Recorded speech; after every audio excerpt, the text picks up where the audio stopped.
Queridos, Romanos 11, 33 a 36, eu peço que você leia comigo. Romanos 11, 33 a 36. Vamos ler juntos? Ó profundidade da riqueza, tanto da sabedoria como do conhecimento de Deus. Quão insondáveis são os seus juízos, e quão inescrutáveis os seus caminhos. Quem, pois, conheceu a mente do Senhor? Ou quem foi o seu conselheiro? Ou quem primeiro deu a ele, para que lhe venha a ser restituído? Porque dele, e por meio dele, e para ele, são todas as coisas. A ele, pois, a glória eternamente. Amém. Queridos, John Piper escreve: o que os incrédulos fazem para a glória de Deus? Nada. Consequentemente, tudo o que eles fazem é pecaminoso. O pecado não é apenas uma lista de coisas prejudiciais, matar, roubar, etc. Pecamos quando deixamos Deus fora de consideração nas realizações triviais de nossa vida. Você não peca somente quando comete algo que é específica e reconhecidamente mal, ruim ou perverso. Você peca quando deixa Deus fora de consideração nas realizações triviais da sua vida.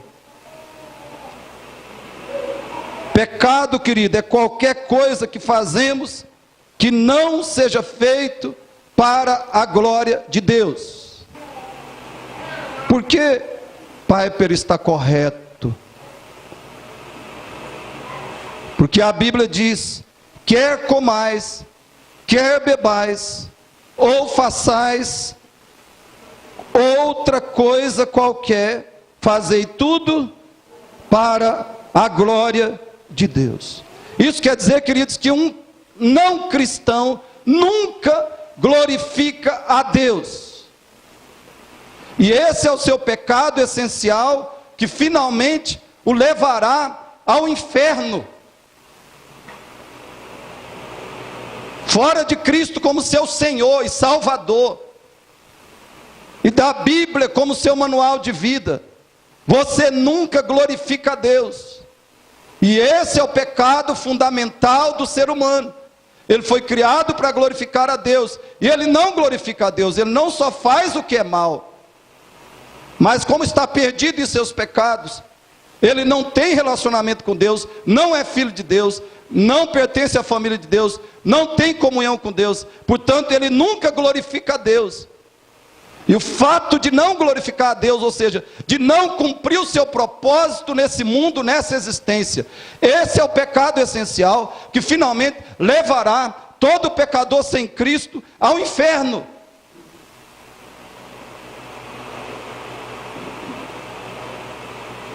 E isso também quer dizer que um cristão só deve fazer alguma coisa se tiver consciência que está glorificando a Deus nessa coisa. E eu e você só podemos fazer alguma coisa se tivermos consciência que isso que estamos fazendo, ou que iremos fazer, vai glorificar a Deus. Escute bem, o cristão deve orar para a glória de Deus. Isso quer dizer que se Deus respondeu ou não respondeu a nossa oração, se recebemos, alcançamos o objetivo do nosso coração em orar, se recebemos o que pedimos a Deus ou não, isso é secundário.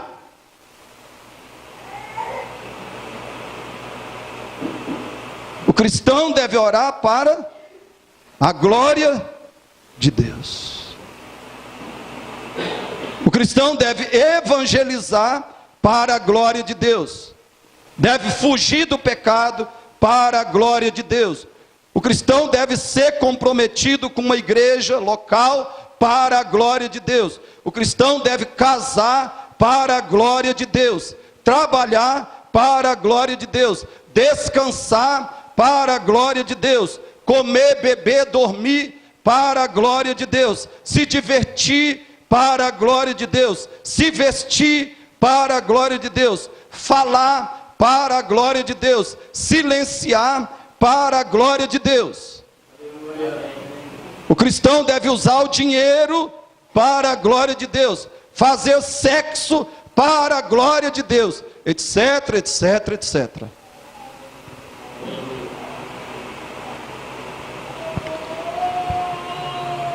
Então a pergunta é assim que nós estamos vivendo? É assim que você está vivendo? Para a glória de Deus? Queridos, a prova final de que somos cristãos ou não é se vivemos para a glória de Deus, é se glorificamos a Deus com nossas vidas. No final do texto que lemos, o apóstolo Paulo repete a ideia: a Ele, Deus, seja a glória eternamente. A Ele, Deus, seja a glória eternamente. E nos versos anteriores, Paulo nos dá os motivos. Ele nos apresenta os motivos que Deus deve receber toda glória na nossa vida. Nós vamos encontrar o primeiro motivo nos versos 33 a 34. Leia comigo, por favor. Romanos 11, 33, 34, parte A. Leia com bastante atenção. Vamos lá? Preste atenção, porque se essa pregação não entrar no seu coração e não fizer a diferença que for necessária na sua vida, você pode estar totalmente excluído da presença de Deus. E isso é o desastre do ser humano. Não ter relacionamento com Deus, não viver na presença de Deus, não conhecer a Deus e não agradar a Deus nesse mundo. Esse é o verdadeiro desastre do ser humano. Preste atenção. Verso 33 a 34, parte A. O que ele diz? O primeiro motivo que Deus deve receber toda a glória. Ó profundidade da riqueza, tanto da sabedoria como do conhecimento de Deus. Quão insondáveis são os seus juízos e quão inescrutáveis os seus caminhos. Quem, pois, conheceu a mente do Senhor? Queridos, eis o que aprendemos aqui. Você repete onde eu parar. A Deus seja a glória, porque Ele é um Deus maravilhosamente misterioso, incompreensível. De novo, a Deus seja a glória, porque Ele é um Deus maravilhosamente misterioso, incompreensível. Queridos, até o universo, os homens, os animais têm mistérios. Imagine Deus.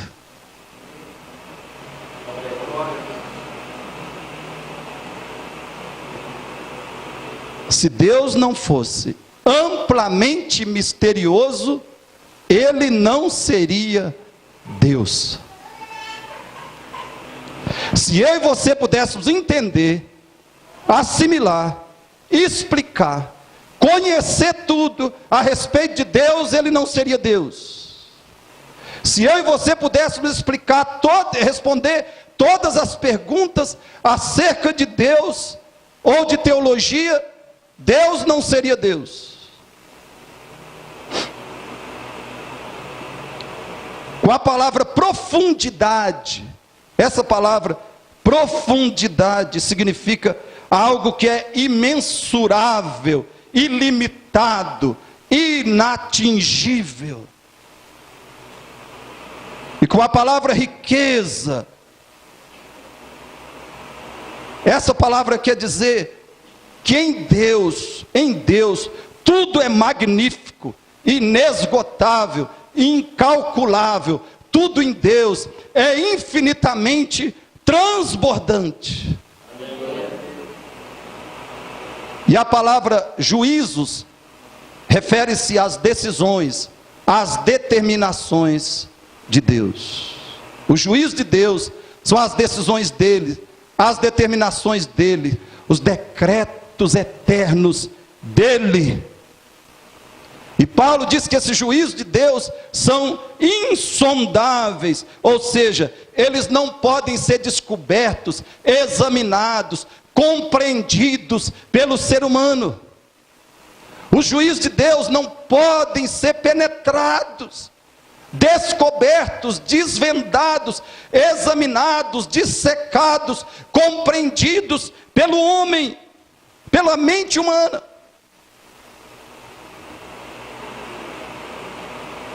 Com a palavra caminhos, Paulo se refere aos projetos, aos métodos, às obras de Deus. Paulo está dizendo: quem é que pode escrutar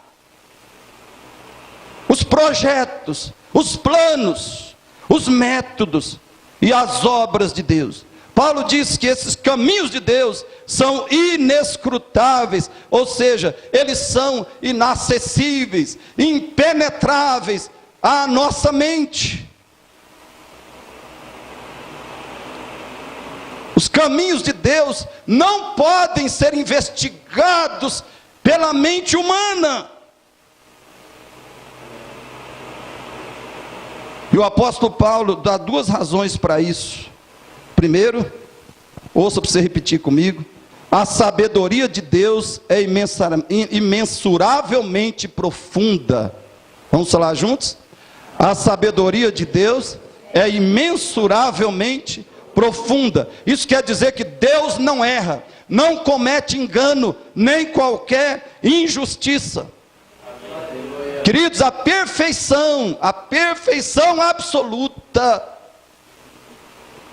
é a marca dos decretos de Deus, das permissões dele, das obras dele. A perfeição é a marca das revelações, da providência, dos julgamentos de Deus. A perfeição é a marca do método de redenção de Deus. Isso porque a sabedoria de Deus não o deixa aquém da perfeição moral e técnica.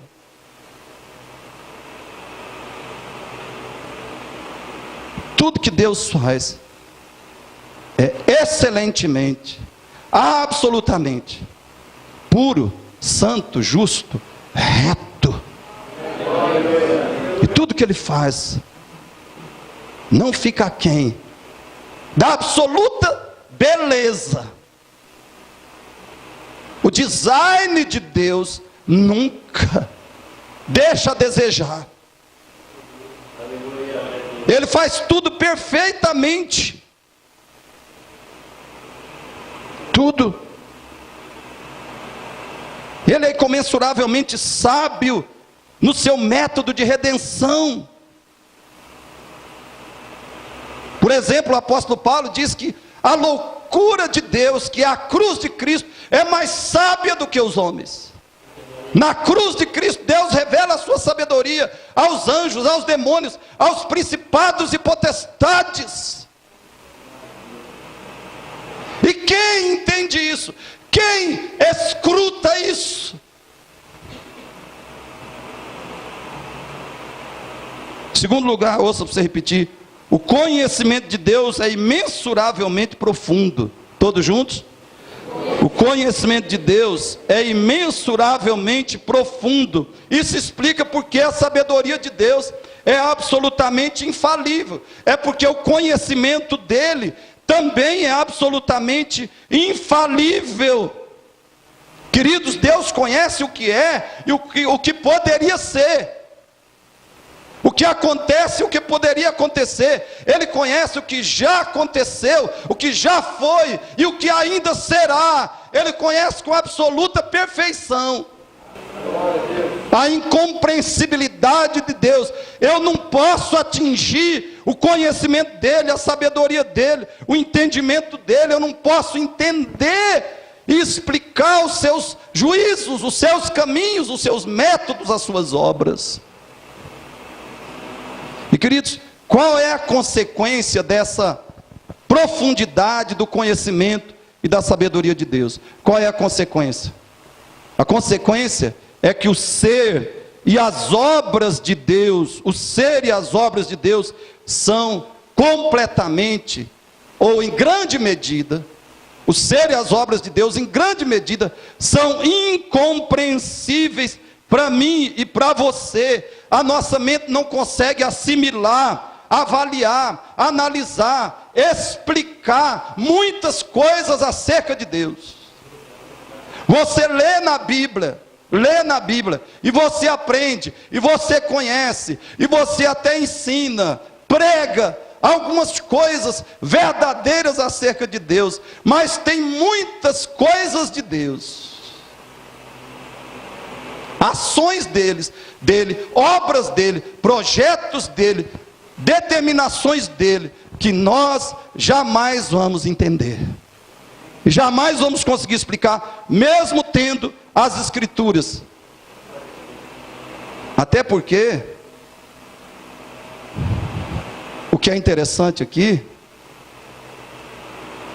é que quando Paulo faz essas declarações, ele não está falando do que Deus não nos revelou. Ele está falando dos mistérios para nós, do que Deus revelou. Está lá em Deuteronômio: as coisas escondidas, reveladas, pertencem a nós, e as coisas não reveladas pertencem a Deus. Mas aqui, Paulo não está falando das coisas que Deus não revelou. Ele está falando que as coisas que Deus nos revelou são ainda profundamente misteriosas para mim e para você. Porque Paulo está falando nesse texto de tudo que ele ensinou nessa carta. Paulo está dizendo, ó, até certo ponto, tudo isso que eu estou escrevendo para vocês aqui, gente, é mistério. O que é que Paulo está chamando de mistério aqui? Depois você leia toda a carta aos Romanos. O que é que Paulo está chamando de mistério? Vou te falar. A humanidade perdida no pecado. Romanos capítulo 1 a 3. Isso é um mistério. Por que é assim? Por que tem que ser assim? Por que a humanidade é perdida no pecado? Por que tem que ser assim? Por que que não é diferente? E mais, a graça, a redenção em Cristo e a justificação de pecadores pela fé são mistérios de Deus. Capítulos 3 a 5. Se eu e você começarmos a estudar sobre a graça de Deus, nós vamos falar, mas Deus, eu não entendo isso. Você e eu vamos ficar com muitas perguntas sem resposta. Se nós estudarmos sobre a redenção de Cristo, a cruz de Cristo, nós não vamos ter satisfações para todos os nossos questionamentos. Não vamos ficar satisfeitos. A redenção, o próprio Deus, o Filho de Deus, vivendo sem pecado nesse mundo, sofrendo as desgraças dos pecadores, e o próprio Deus sofrendo a ira de Deus na cruz pelos pecadores, ressuscitando ao terceiro dia. Que mistério! E mais, escute, a regeneração e santificação do Espírito Santo e o sofrimento da igreja nessa história são mistérios. Romanos 6 a 8. A graça, a redenção em Cristo e a justificação de pecadores pela fé, Romanos capítulo 3 a 5, são mistérios. A regeneração, a santificação, o sofrimento da igreja na história, são mistérios, como nós vemos em Romanos 6 a 8. E mais ainda, preste atenção, a incredulidade e rejeição por Deus da maioria dos judeus, que era o povo eleito. De repente esse povo se torna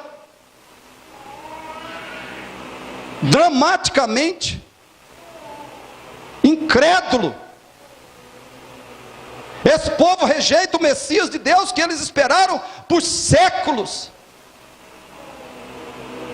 A incredulidade dos judeus, a rejeição deles por Deus, da maioria deles, e a eleição dos gentios, dos não-judeus, a inclusão dos gentios na igreja, isso é um assombroso mistério, e Paulo fala sobre isso em Romanos capítulos 9 a 11, ele até diz, ele usa a palavra mistério nesses capítulos. Por que que os judeus se endureceram, ficaram incrédulos, foram rejeitados por Deus, e Deus incluiu os judeus, e mais ainda, Romanos 9 a 11, diz o texto, irmãos, várias vezes, que para que os gentios fossem incluídos no povo de Deus, para que os gentios recebessem a redenção em Cristo, os judeus tiveram que se tornar incrédulos. Eles tinham que rejeitar Cristo para que os judeus fossem eleitos, fossem incluídos no povo de Deus. Aí Paulo diz, eu não entendo mais nada. E preste atenção nisso. O supremo mistério é a maneira como a providência, a justiça, a ira, a graça e a misericórdia de Deus operam, estão envolvidas, executam e se mantêm inquestionáveis em todas essas determinações e caminhos de Deus. Em tudo isso, começando da humanidade perdida no pecado, até os judeus que rejeitam Cristo, os gentios que são inclusos na igreja. Em tudo isso está a providência, está em operação a providência, a justiça, a ira, a graça, a misericórdia de Deus. E eles são inquestionáveis, diz o apóstolo Paulo, em todas essas determinações, em todos os caminhos de Deus. O maior mistério, diz Paulo, é a soberania de Deus. E exatamente por isso ele adora a Deus. A soberania de Deus. Queridos, o imenso grau, presta atenção, o imenso grau de incompreensibilidade de Deus revela o quanto Ele é totalmente outro, incomparável a qualquer coisa ou ser humano. Deus é imensamente, infinitamente diferente de mim e de você. Na sabedoria dEle, no conhecimento dEle, nos juízos dEle, nos caminhos dEle, na ira dEle, na graça dEle, na misericórdia dEle, na justiça dEle. Ele é totalmente outro. Não tem comparação comigo e com você. E é essa realidade, por causa dessa realidade, diz Paulo, é que Ele é digno de toda adoração, louvor, ou, uma outra palavra, glória da parte dos seres humanos e de todas as criaturas. É por causa do que Ele é, dessa realidade, dessa grandeza, da glória de Deus, dessa grandeza da supremacia de Deus, dessa grandeza da soberania de Deus, que Ele é digno de toda a adoração, louvor, exaltação, ou seja, glória. Queridos, atente para isso. É engraçado que quando Paulo se defronta com os mistérios de Deus, com as perguntas sem respostas, o apóstolo Paulo é tomado por um surto de adoração a Deus. Quando ele se defronta com os mistérios de Deus, com as perguntas sem respostas acerca de Deus, ele fica profundamente quebrantado, extasiado, e é possuído, arrastado por um surto de adoração, de louvor, de glorificação de Deus. O que nós temos nesses versículos que lemos é uma doxologia. E sabe o que é uma doxologia? Palavras de glorificação, exclamações de glorificação a Deus. É isso que nós temos nesses versículos. Paulo está adorando a Deus, exatamente por Deus ser tão incompreensível, tão misterioso, tão soberano, tão supremo, tão grande, tão incomparável. Então, quando Paulo se defronta com os mistérios divinos, ele o adora, ele transborda em adoração, uma doxologia. Por outro lado, presta atenção, nós, quando somos envolvidos pelos mistérios divinos e as perguntas sem respostas, geralmente somos tomados pela incredulidade, o desânimo e até mesmo a revolta para com Deus.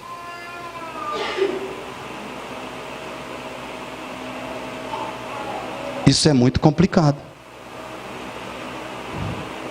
Queridos, é necessário que nós aprendamos, que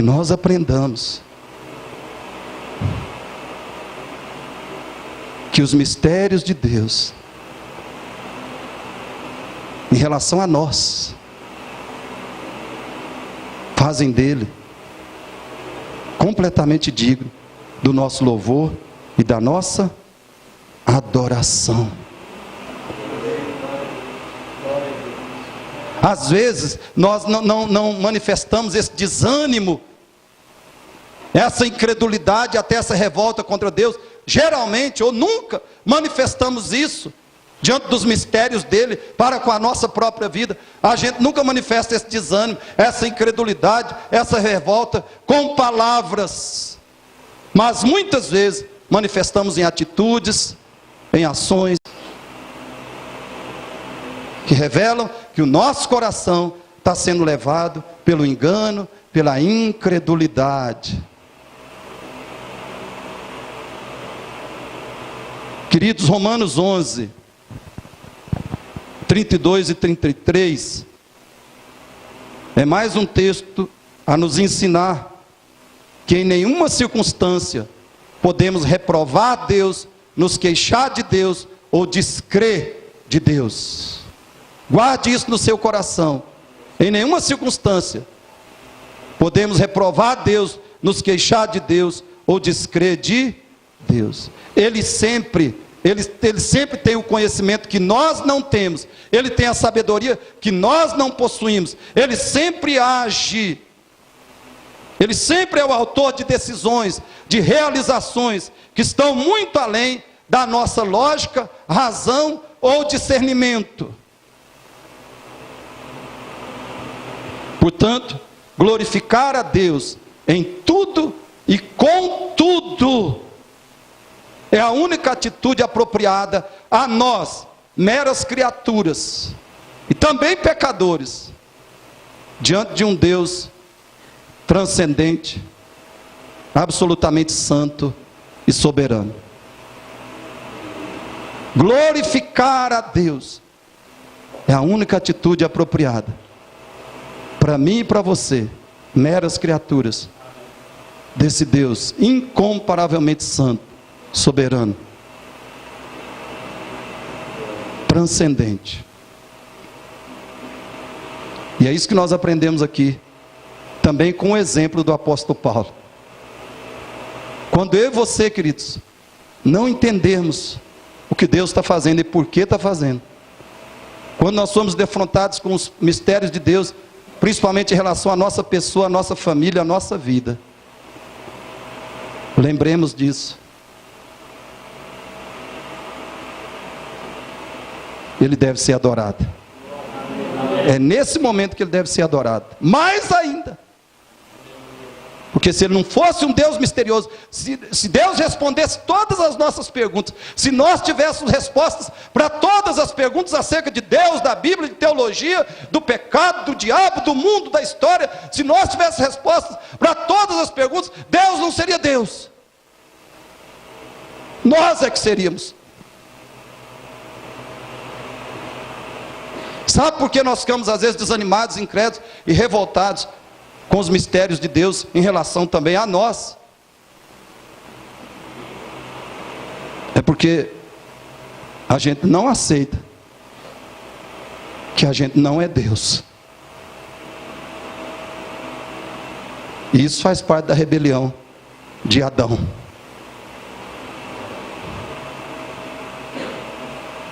Mas o cristão tem que reconhecer e combater isso. Agora leia os versos 34 e 35 comigo. Ou quem foi o seu conselheiro? Ou quem primeiro deu a ele, para que lhe venha a ser restituído? O que aprendemos aqui? Escute para você falar. Onde eu parar você repete. A Deus seja a glória, por causa da sua autoexistência, a autossuficiência e independência. Queridos, a autoexistência de Deus significa que no próprio ser dele estão a energia e a vitalidade que mantém a sua existência.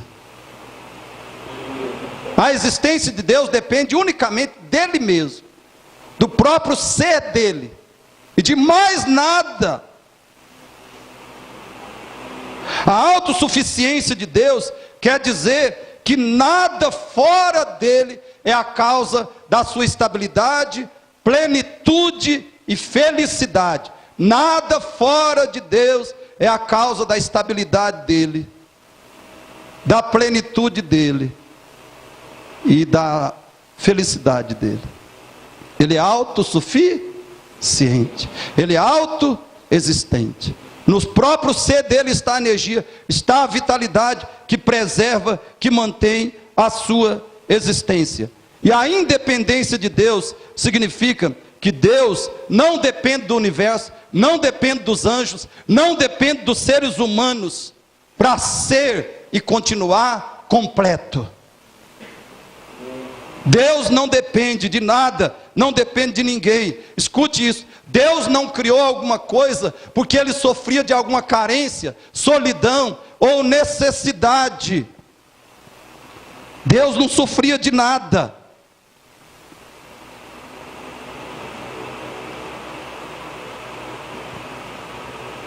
Deus não carecia, presta atenção, Deus não carecia de adoração ou de glorificação de quem quer que seja. Ele nunca careceu. E antes de criar qualquer coisa, quando só existia a eternidade, Deus na eternidade, existia só o Pai, o Filho, o Espírito Santo, nada mais. Nesse momento, nesse tempo, entre aspas, nessa circunstância, Deus não carecia de adoração ou de glorificação de ninguém. Ele estava perfeitamente feliz, confortável na comunhão da Trindade. Mas uma vez que ele criou, ele desejou criar tudo que criou, e criou para a sua glória, é justo que tudo o glorifique. Ele desejou criar, e criou para a sua glória. Então é justo que tudo o glorifique. A pergunta quem, nesses dois versículos aí, 34 e 35, a pergunta quem, só tem uma resposta: ninguém. Ninguém jamais ensinou nada a Deus. Ninguém pode ensinar. Deus ensina tudo aos homens, aos animais, às suas criaturas. Deus ensina tudo, mas ele não necessita ser ensinado, não necessita de conselho de ninguém. Deus jamais alguém deu alguma coisa a Deus. Você entendeu? Jamais ninguém deu nada a Deus que primeiro não lhe pertencesse, não pertencesse a Ele. Eu e você não damos nada a Deus, sabe por quê? Porque qualquer coisa que damos já é dele. E se Ele não deixasse aos nossos cuidados alguma coisa, se Deus não colocasse alguma coisa, qualquer coisa, sob a nossa administração, não poderíamos usar isso. Se Ele não delegasse, se Ele não liberasse alguma coisa para nós, não poderíamos usar.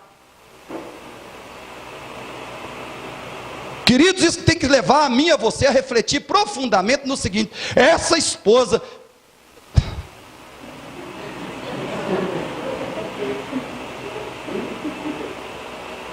eu não teria essa esposa se Deus não a liberasse para mim. Se Deus não a colocasse sob os meus cuidados, sob a minha administração. Então o que eu estou fazendo com essa mulher? Eu estou glorificando a Deus no trato com ela. Esse marido, se Deus não o liberasse, não colocasse sob os meus cuidados, sob a minha gerência, eu não teria esse marido. O que eu estou fazendo com esse marido? Esse dinheiro, se Deus não colocasse nas minhas mãos, seja 100, seja 500, seja 1.000 reais, se Deus não o liberasse, eu não teria nada, nada. O que eu estou fazendo com esse dinheiro? Esse carro, essa casa, essa roupa, essa igreja. Se Deus não colocasse você nesse culto hoje,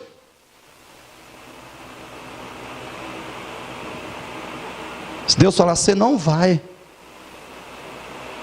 no culto hoje. Por que eu não vou, Deus? Porque você é um vaso da minha ira. Deus, mas eu sou um vaso, você é um vaso da minha ira.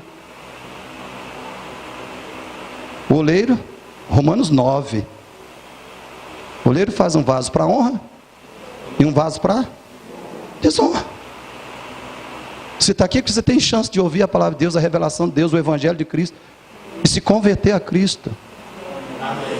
E se converter a Cristo. Mas você pode sair daqui e não se converter a Cristo. Aí você se torna vaso de ira ainda mais.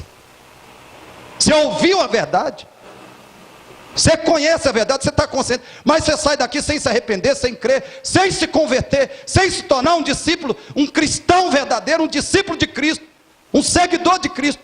Então você é vaso de ira ainda mais.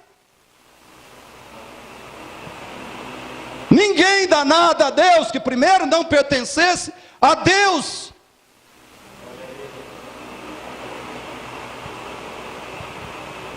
Ele é autossuficiente, Ele é autoexistente, Ele é independente. Quem jamais foi credor de Deus? Queridos, Deus não paga nada a ninguém, porque Deus nunca deve nada a ninguém. Sabe o que Paulo está pensando aqui? Parece que Paulo está... Qual é o raciocínio dele aqui? Nesses versículos? É que os judeus, os israelitas, não podiam acusar Deus de injustiça ou de infidelidade. Primeiro, porque os judeus eram incrédulos, se tornaram tremendamente incrédulos. Nenhum ser humano, nenhum povo na terra recebeu mais revelações, mais privilégios de Deus do que os judeus. E ninguém se tornou tão incrédulo, duro, rebelde para com Deus do que os judeus. Então eles não podiam acusar Deus de qualquer injustiça, de qualquer infidelidade. Segundo, eles não podiam acusar Deus disso, porque o homem, nenhum homem tem qualquer direito diante de Deus. E terceiro, porque Deus não tem obrigação, Deus não tem dívida com nenhum ser humano. E Paulo está dizendo, os gentios que foram incluídos na igreja só pela graça de Cristo, os gentios não podiam dizer que a eleição, que a salvação deles se devia a qualquer merecimento deles, porque os gentios, nem qualquer outro ser humano, teve jamais condição moral de conquistar qualquer mérito diante de Deus. Então Paulo está dizendo, quem é você para reclamar de Deus, para discutir com Deus? Deus nunca deve salvação ou quaisquer bênçãos a quem quer que seja. Portanto, o homem não tem direito de fazer protestos, reivindicações e cobranças diante de Deus. E aqui, queridos, escute bem, aqui se evidencia quão grande é a blasfêmia da doutrina neopentecostal que diz que o homem tem direitos diante de Deus, que Deus tem obrigações para com o homem, e pior ainda, que o homem deve manifestar sua revolta, ele deve se revoltar.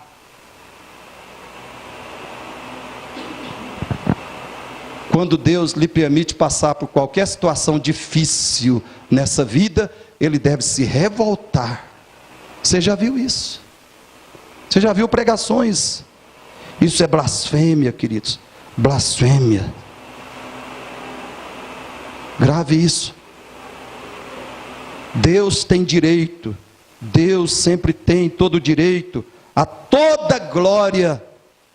Porque Deus sempre dá tudo, nunca deve nada. E rigorosamente falando, não precisa de nada e ninguém.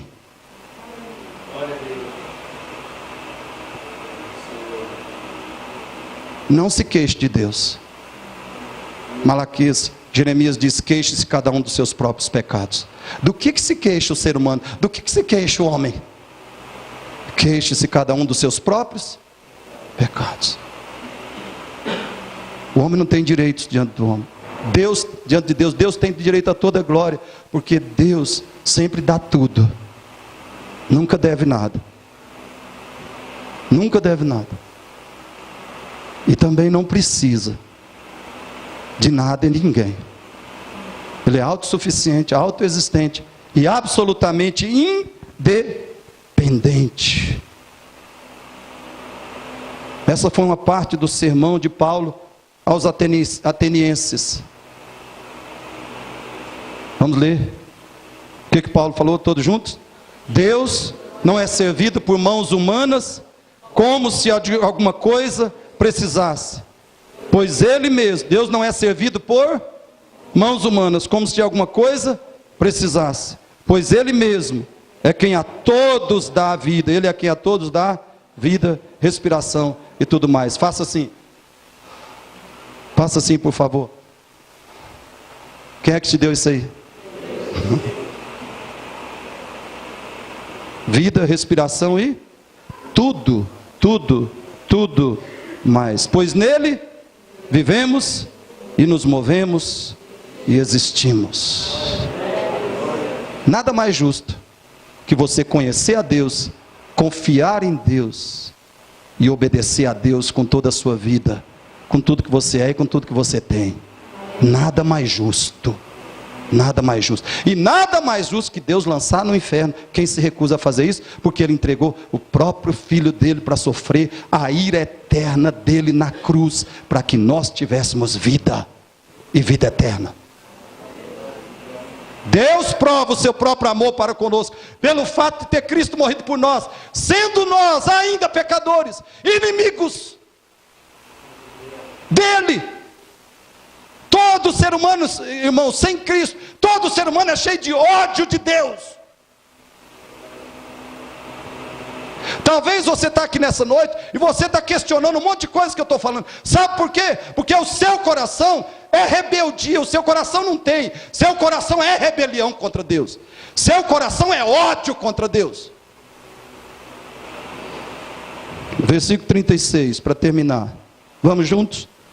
Porque dele, e por meio dele, e para ele, são todas as coisas. A ele, pois, a glória eternamente. Porque dele, e por meio dele, e para ele, são todas as coisas. A ele, pois, a glória eternamente. Amém. A verdade desse versículo é, ouça para você falar: a Deus seja a glória, porque Ele é a fonte, a sustentação e a finalidade de todas as coisas. Queridos, Todas as coisas aqui significa literalmente todas as coisas sem excluir nada. Todas as coisas, os anjos bons, escute bem, os anjos bons, o diabo, os demônios, os átomos, a matéria, a energia do universo, as galáxias, os planetas, as estrelas, os cometas, os mares, os animais, os homens e as leis que determinam a permanência e o funcionamento de tudo. Tudo é dele, por meio dele, para ele. Isso quer dizer que Deus idealizou, Deus gerou todas as coisas. Ele é a inteligência e a energia criadoras de tudo. E Deus é quem mantém, é quem conserva tudo. É por meio dele que tudo continua existindo e funcionando. Sabe por que o sangue está agora girando aí, circulando no seu corpo? Porque Deus faz o sangue continuar circulando. Porque a hora que Deus falar assim, para sangue, acabou. É por meio dele. Seu cérebro funciona e não é acometido por Alzheimer, por mal de Parkinson, ou sei lá pelo quê, porque Deus não permite. Agora. E você não cai morto agora, porque Deus sustenta a sua vida e a minha. Tudo é dele, é por meio dele, é para ele. Paulo diz em Romanos 14, se nós vivemos, se nós morremos, somos do Senhor, é para ele. E ele é a finalidade de todas as coisas, ele é o alvo. Tudo que existe é primeiramente para a satisfação dele, para a exaltação dele, para a adoração dele. Ele é a causa eficiente, a origem. Ele é a causa instrumental, o meio, a manutenção das coisas. Ele é a causa final, o propósito de todas as coisas. Queridos, isso quer dizer que o homem é um nada? Será que o homem, o ser humano é um nada? Não, escute bem.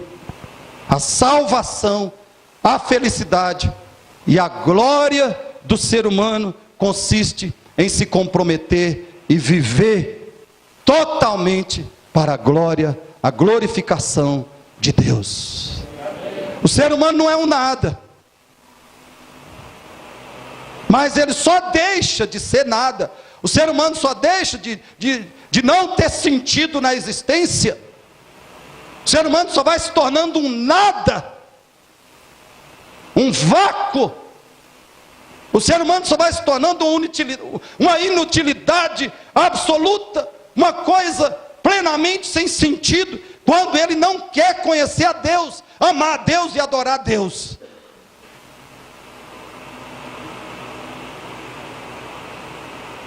Quero que você entenda isso. A salvação, a felicidade, a glória do ser humano consiste em se comprometer e em viver para a total glorificação de Deus. Esse é o sentido, esse é o lugar do ser humano no universo e na história. Conhecer a Deus, viver na presença dele, se alegrar nele, desfrutar dele e glorificar ele. Isso é a razão da existência de qualquer pessoa. O ser humano encontra o seu significado e a sua felicidade na adoração ao Deus verdadeiro, ao Deus que o criou. As perguntas fundamentais são essas. Quais são as perguntas fundamentais? Se Deus não criasse, existiria alguma coisa? Não. Se Deus não conservasse, permaneceria alguma coisa? Não. E se Deus não desejasse e não tivesse o direito de criar, buscando a glória dele, ele faria isso? Não. Se não fosse o desejo de Deus, porque Deus é absolutamente independente, soberano, autônomo. Sabe qual é o grande problema do ser humano?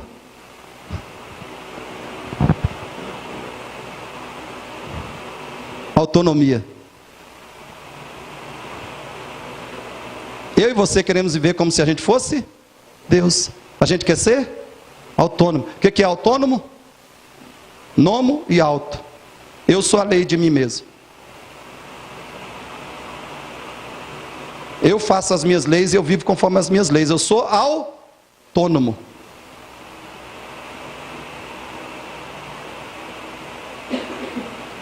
Isso é a receita do suicídio. Isso é a receita da desgraça absoluta e eterna. A autonomia em relação a Deus. Só Deus é autônomo. Não tem mais ninguém que é autônomo nesse universo, nessa história. E Ele fez tudo só porque Ele desejou. Ele tinha autonomia de desejar. Criar tudo para a glória dele. E Ele tinha o direito de fazer isso, então Ele fez buscando a sua glória. Isso então é absolutamente justo. E se é absolutamente justo, é justo. Se é justo tudo que Ele fez, é justo que tudo o glorifique, que Ele seja glorificado em tudo. Deus é digno, Deus é merecedor, Deus tem o direito a toda glória, porque Ele é o sentido de tudo. Ele é o alfa, o ômega, o primeiro e o último, o princípio e o fim. Ele é digno. Agora, querido, eu quero terminar respondendo essa pergunta. Sabe o que é mais importante nós sabermos? Sobre tudo isso que estamos falando. Sabe o que é mais importante nós sabermos? É que infalivelmente Deus receberá toda a glória. Amém? No final e eternamente, no frigir dos ovos, Deus receberá toda a glória. A glória dele não será do diabo. Se o diabo já teve alguma glória, ela vai ser retornada. Ele vai ter que devolver tudo. Toda glória vai convergir para Deus. Se algum homem já teve alguma glória, alguma adoração, vai ser retirada dele, vai convergir para Deus. Se algum poderoso desse século, algum rei, algum imperador, algum presidente da maior e poderosa nação do mundo, se recebeu a adoração, vai convergir tudo para Deus, vai voltar, vai retornar. Infalivelmente Deus receberá toda a glória. O diabo, os demônios, os homens salvos, os homens perdidos, os anjos, o céu, a terra, tudo, de uma forma ou de outra, glorificará ou glorificarão a Deus. Tudo glorificará a Deus de uma forma ou de outra. A salvação da minoria e a condenação da maioria da humanidade glorificarão a Deus.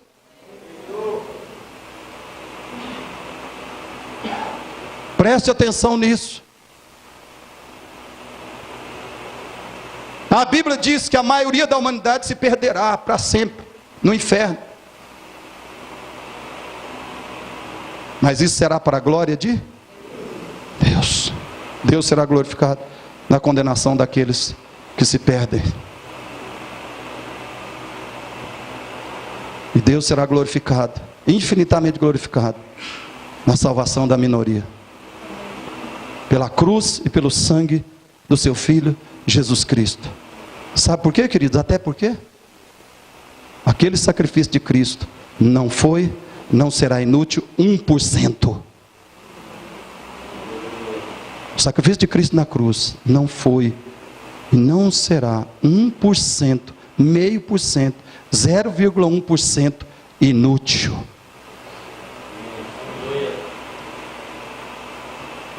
Jesus Cristo sofreu o inferno na cruz. E quando eu estou falando de inferno, pensa em inferno. Como se você tivesse lá por toda a eternidade. Jesus recebeu o inferno na cruz, para que Deus receba toda a glória por toda a eternidade, naqueles que serão redimidos pelo sangue do seu Filho. Aleluia. Onde nós vemos isso? Vou te ler com você só 3 textos. Vamos ler? O que está ali? Êxodo 14, 4 e 17. O que diz? Olha Deus falando: endurecerei o coração de Faraó. Endurecerei o coração de Faraó. Aí você fala: ah, mas é injusto Deus endureceu. Irmãos, Faraó já era digno de qualquer castigo, de qualquer condenação de Deus. Ele já era merecedor. Deus só resolveu castigar mesmo, com mais uma forma de castigo, que é endurecer o coração dele. Endurecerei o coração de Faraó para que os persiga, e serei glorificado em Faraó e em todo o seu exército, e saberão os egípcios que eu sou o Senhor. No inferno as pessoas vão saber quem é Deus. Se você não se converter a Cristo, se você se converter a Cristo hoje, crer nele, se arrepender, começar a seguir a Jesus como seu único Senhor e Salvador, no céu você vai saber quem é Deus. Senão você vai saber no inferno. Você vai saber que você não é autônomo, e que o pecado, viver no pecado, escolher o pecado, não vale a pena. Saberão os egípcios, e vocês sabem que os egípcios na Bíblia simbolizam todos os homens, toda a humanidade rebelde a Deus. Eles são tipos de toda a humanidade rebelde a Deus. Saberão os egípcios que eu sou Senhor. 17. Eis que endurecer, agora é o coração deles, para que vos sigam e entrem no mar vermelho. Serei glorificado em Faraó e em todo o seu exército, nos seus carros e nos seus cavalarianos. Naqueles que vão cair no inferno, os egípcios espirituais, Deus será glorificado por toda a eternidade. Olha outro texto, últimos 2 textos, vamos ler. Isaías 42, 8. O que diz? Eu sou o Senhor, este é o meu nome, a minha glória, pois, não a darei a outrem, nem a minha honra às imagens de escultura. Deus não vai dar a sua glória a ninguém, nem 1% dela. Filipenses 2, 10 e 11, olha aí, como é que isso vai acontecer? Como é que Deus vai receber toda a glória? Toda a glória, por toda a eternidade, de toda a história da humanidade, de todo o universo. Como é que Deus vai receber toda a glória? Filipenses 2, 10 e 11, vamos lá? Para que ao nome de Jesus,